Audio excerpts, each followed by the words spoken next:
This is another video here for Hero Tales. I just wanted to go over a couple things that I found out recently that kind of were able to help me get a little further. In the last video I made, which I don't know, it's probably 15 levels ago actually, I was over in this corner, and this is kind of where I was left farming. Farming this tree person, and then whatever else I'm fighting, that tree ghost.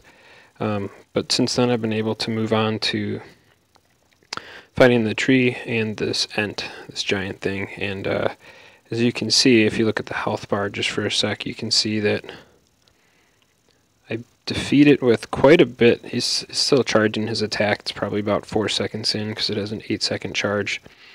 And so I want to go over a little bit why now I'm able to defeat that guy a lot easier.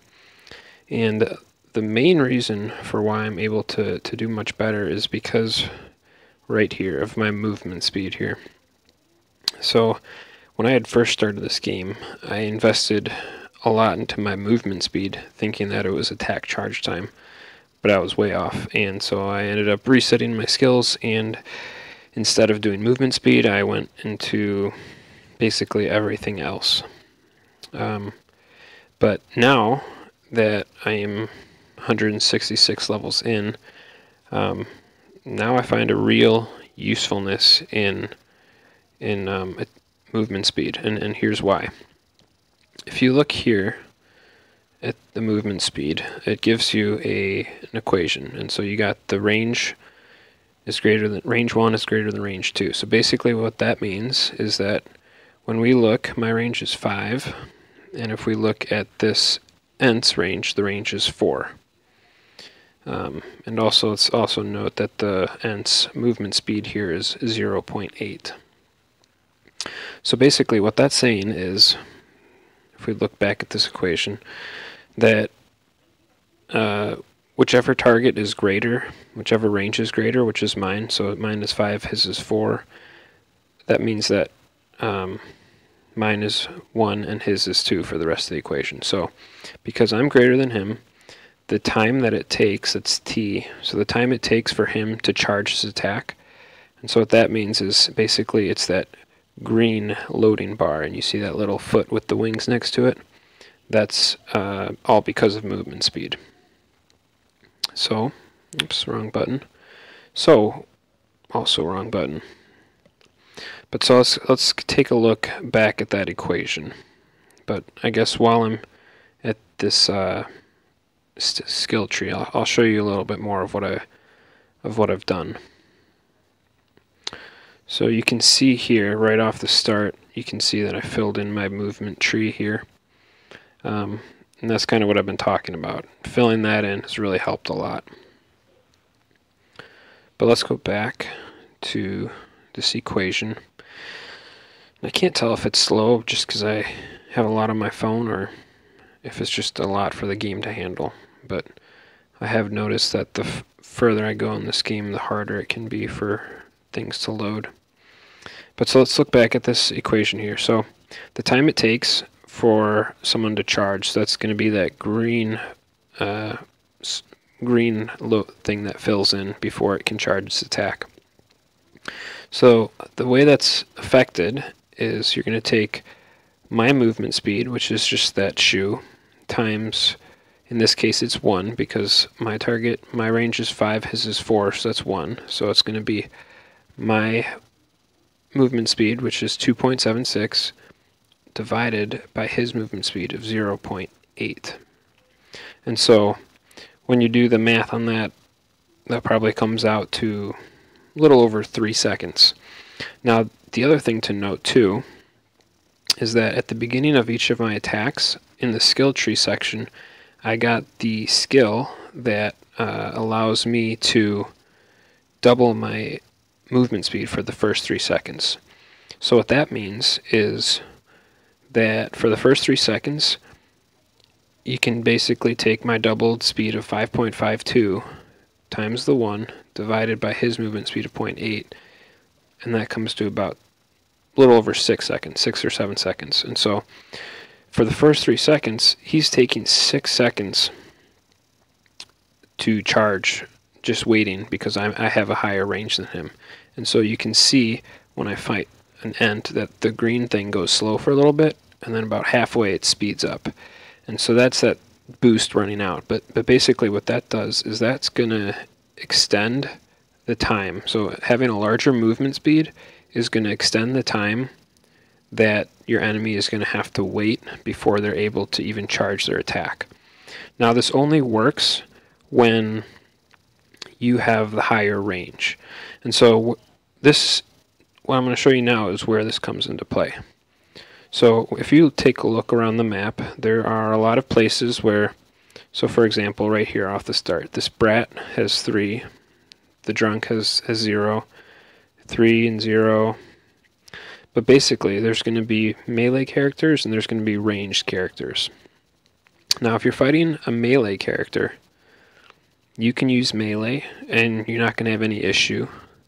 But if you do have an issue where you're fighting someone with melee and you can't kill them, what you could do is switch to a ranged weapon, because what that's going to do is it's going to cause your enemy to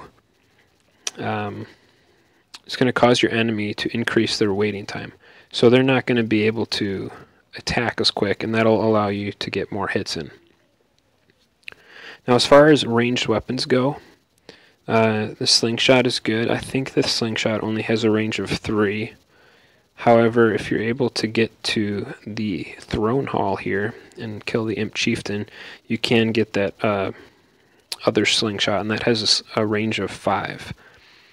The good thing about the slingshot is that it doesn't require any ammo. I'm not sure what you're shooting, but for some reason you can just shoot it and it'll do what you need it to do. There are also ways that you can get bows. So for example, you can buy a bow from this guy. I think there's actually 2 bows now here, yeah. So there's the toy bow, and then there's this other bow here. The only thing with bows, while they do have, so this bow has a range of 4. I think a lot of bows, though, do have a range of 6, which is significantly better than almost every monster so far. But the downside is that you got to get arrows. But the arrows also add power. So if you have the arrows and you got the bow, go for it. But sometimes it's okay, and it'll work out just to use the slingshot. I do have another bow, a couple other bows here. There's this vine bow, which loses power to my slingshot, but it does increase the critical chance and the range. And then there's this bow here, which actually has the lower range. Well, actually, I guess it's lower in everything, but I have it nonetheless. And you can get arrows from killing people. And that can be a way, you can save up a lot and then start using the arrows. But really, in my opinion, I think the slingshot is good enough. And so one more thing that I want to talk about too that I noticed is if we go to the map, using if we go over here, this is one of the new spots in the update here, and I haven't even completed this yet. But if you do look, the Archer Cultist has a range of 6, and the Ivy Cultist has a range of 7.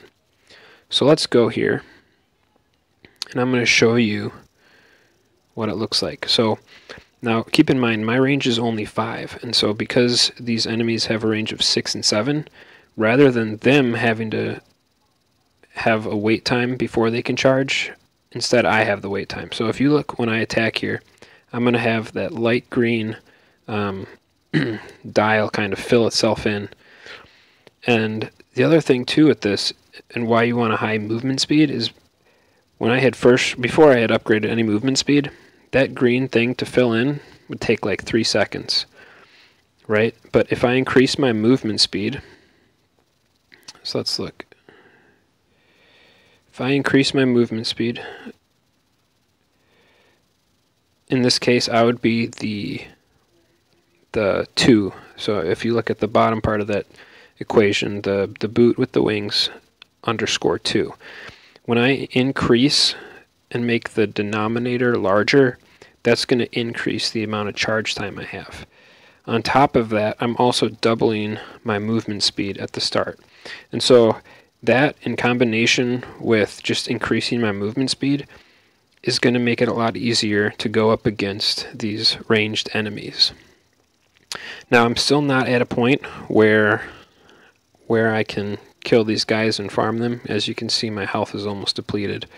But anytime you are facing someone with a ranged ability, my suggestion would either be, and this is if you can't kill them easily, if you can't just farm them and keep killing them, because if you can do whatever you want. You can do ranged or you can do melee. But if you're having trouble beating them, I would suggest trying to switch to something that has range, because that is going to give you an advantage, both for ranged and melee. The only downside is that you can't carry a shield. So with melee, right, you have shield, and that'll give you some more defense, but the range is going to give you that offense where you're going to be able to get more shots in, because your opponent, your enemy, is going to have to wait more.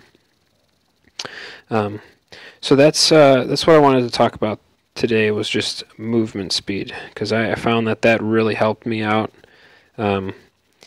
I was at a point here fighting this Ent where I was right at the threshold of, if I had enough critical hits, I could kill it. But other than that, it would attack me and I would take 300 damage, 300, 400 damage. And so as I increased that movement speed, it slowed the Ent down more and more, allowing for me to actually be able to kill him. So that's all I am going to discuss today. But I'll try to make another video sometime within the next week.